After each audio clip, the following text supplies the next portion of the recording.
folks, and welcome to Saving Miller.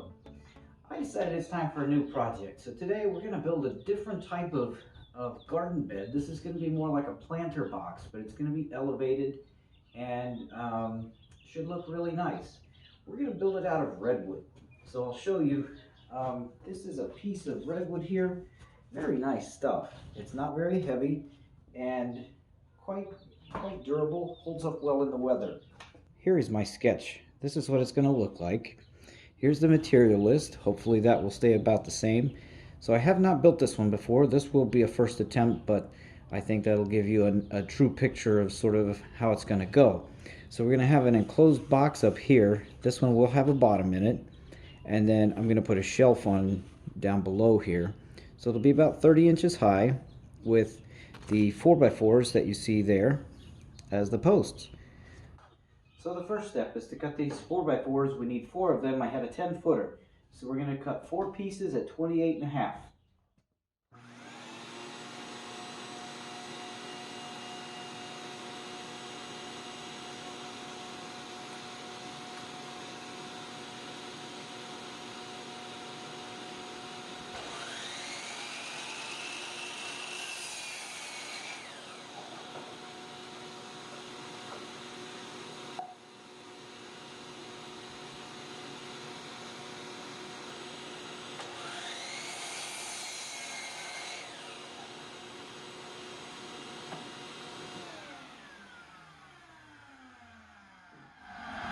So these cuts do need to be nice and square. I would highly recommend using a miter saw for this. Now that we've got our 4 posts cut, we want to mark out which way is going to be turned outward. So we want 2 sides to be really nice. We can sand this off, so that's not a problem. We can sand that off, but the knot doesn't look very nice. This side isn't great. Actually, these 2 sides are the nice sides. So we're going to mark this. If I can find my pencil, we're going to mark this so that we know that this is going to be turned in. And then we're also going to mark it for top and bottom.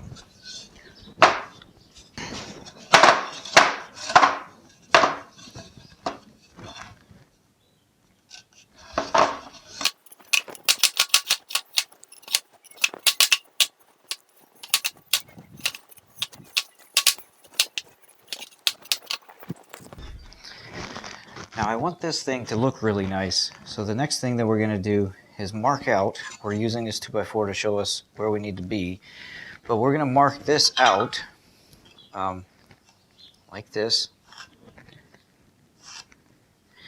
and we're going to cut a mortise in there to recess the 2x4 into there.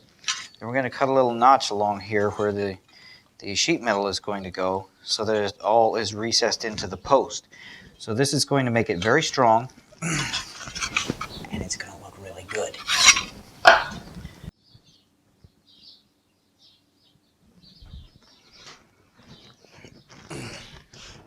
So I've got the top marked out. Now we're going to come down 12 inches. So this bed is not going to be real deep. It'll be like a planting pot kind of, about that depth. Going to come down 12 inches to the bottom of the 2x4 and mark these out. Then we've got to roll them over and do the same on this side.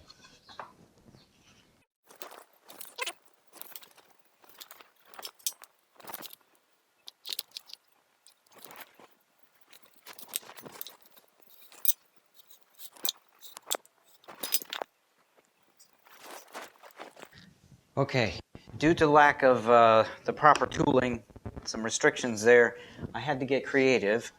You could use a chisel to do this. That would be the hard way to do it.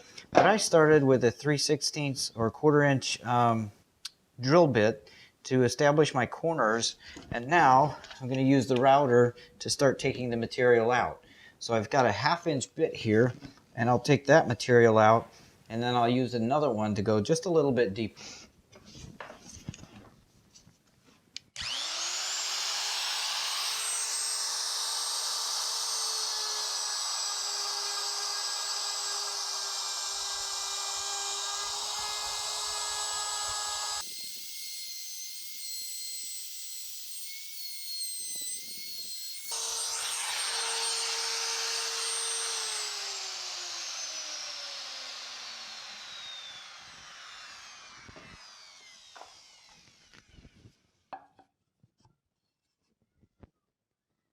So I've got 4 per post. This is going to take a while. Okay, this was definitely a dusty job, but we got it done. So I still have a little bit of chisel work left to do to clean it up. We've got a notch on 2 sides there, so our 2x4s will recess into there, and then we will secure them with a screw from, or 2 screws from the inside. So now I have to cut the channel for the sheet metal to go in there. I've got my dado blade set up on the saw here, so I'm going to cut that with this. I wanted it to be a little straighter than doing it with the router by hand.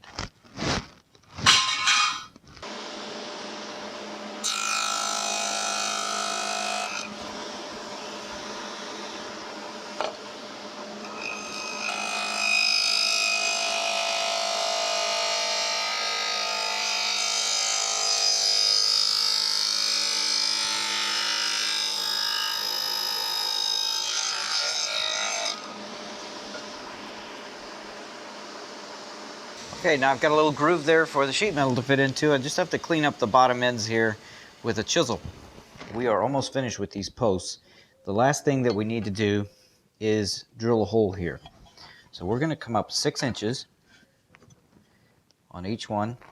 We're going to center it, which is 1 3/4 inches in this case, because these are 3.5 inch posts. And we are going to drill a 1 3/8 inch hole there. Here's our 1 3/8 inch Forstner bit. It's about 5/8 of an inch deep, so we're going to go just past that. So we have almost 3/4 of an inch.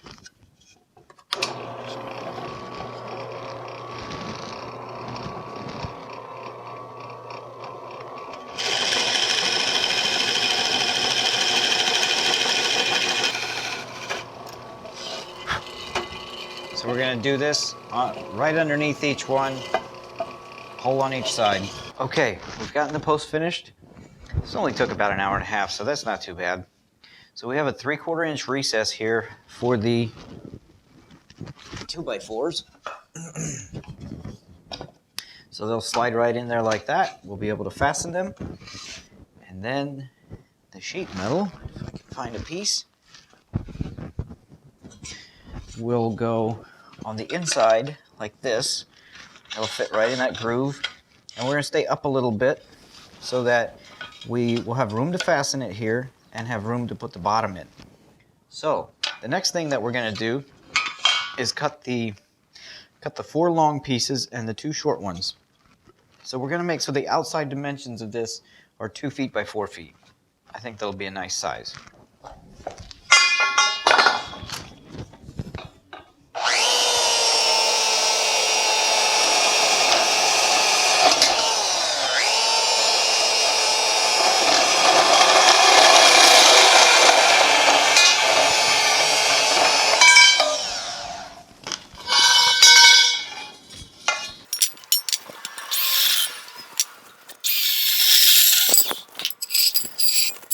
Now we have all of our main structural components cut.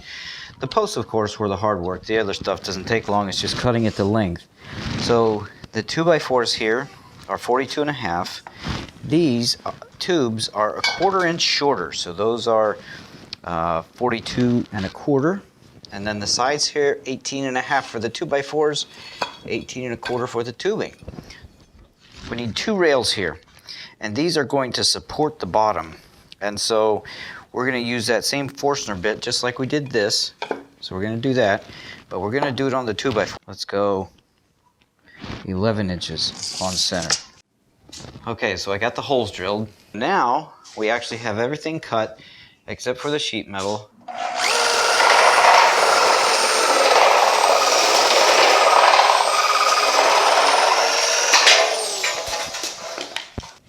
These pieces are 9.5 by 41 3/4. Finally, the fun begins. This is the good part. I'm going to be using a 2.5 inch exterior grade screw. So this thing will hold up well.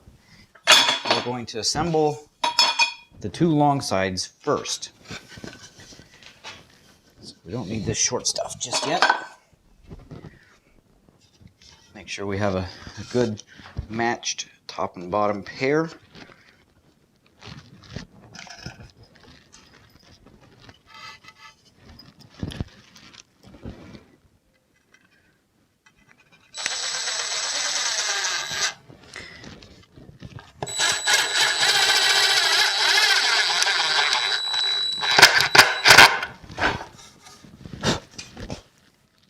So this is the beauty of using this mortising approach. We can keep these screws hidden so they can't be seen. So it's just like the 2x4 goes right into that opening. Okay, we're really close to square. It doesn't look like it, but it is.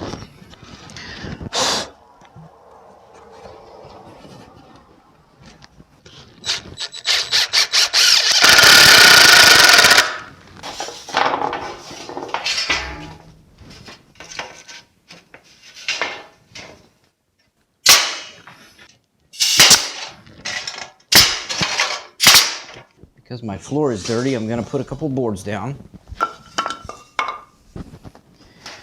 Take this thing, set it down, and we'll get one of these posts, or these piece of tubing here, put it in the hole we made for it, and we take a post. These are all identical, so they don't need to be in any particular space. And we bring it all together. Give it a couple of taps.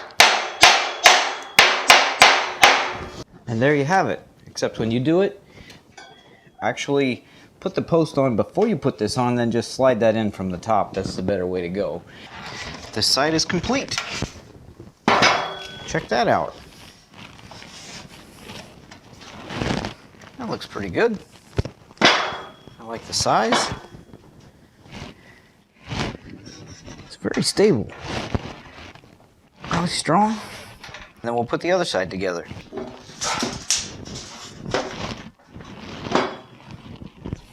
We're going to take all four of our 18.5-inch boards. We're going to look at them, turn them so that they look good.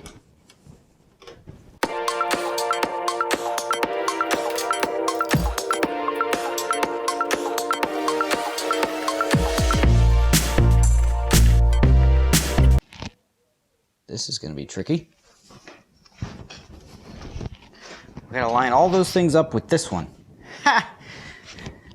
This should be good.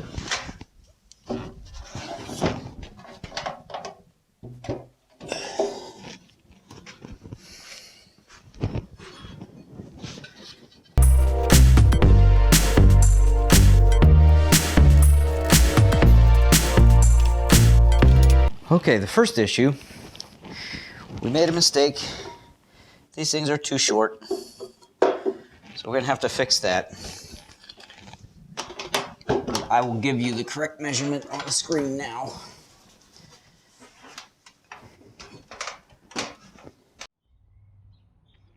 Okay, we got the sides put on there, put together.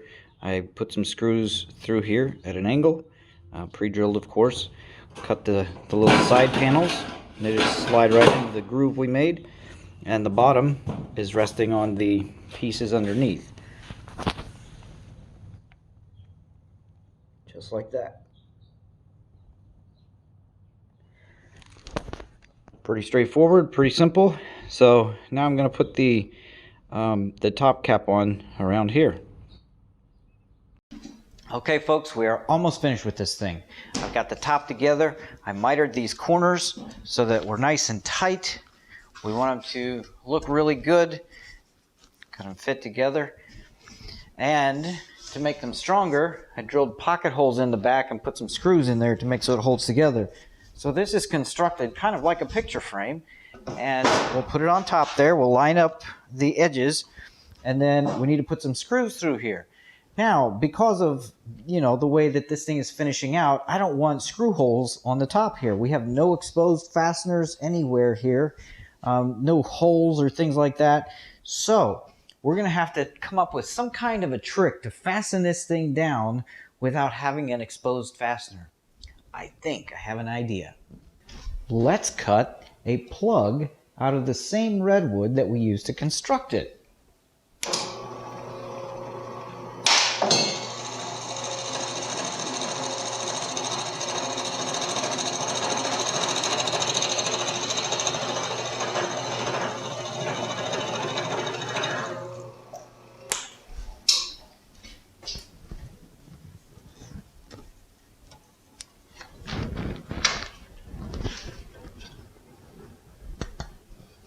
There, check that out. So that is a 3/8 inch plug. So now, when we put the screws in, we'll use a 3/8 inch hole. Now, here's a trick that you may not have noticed before. A lot of countersinks are actually designed exactly for this. So let's make a hole with this.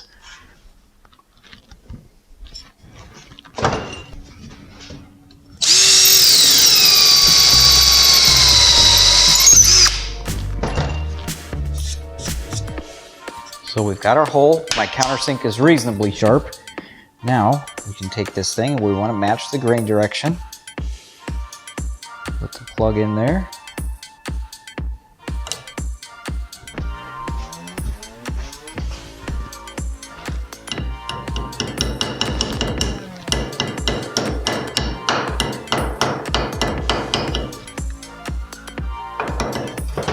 And look at that. The screw hole almost disappeared.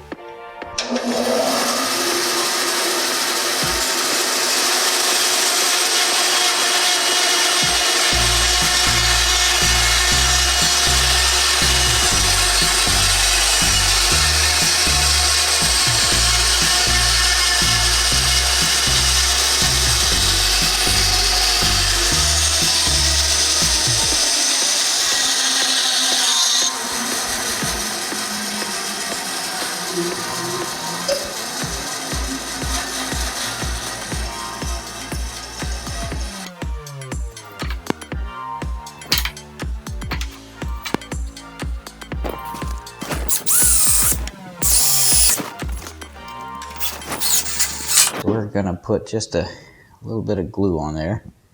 Turn it a little bit so we've got good color.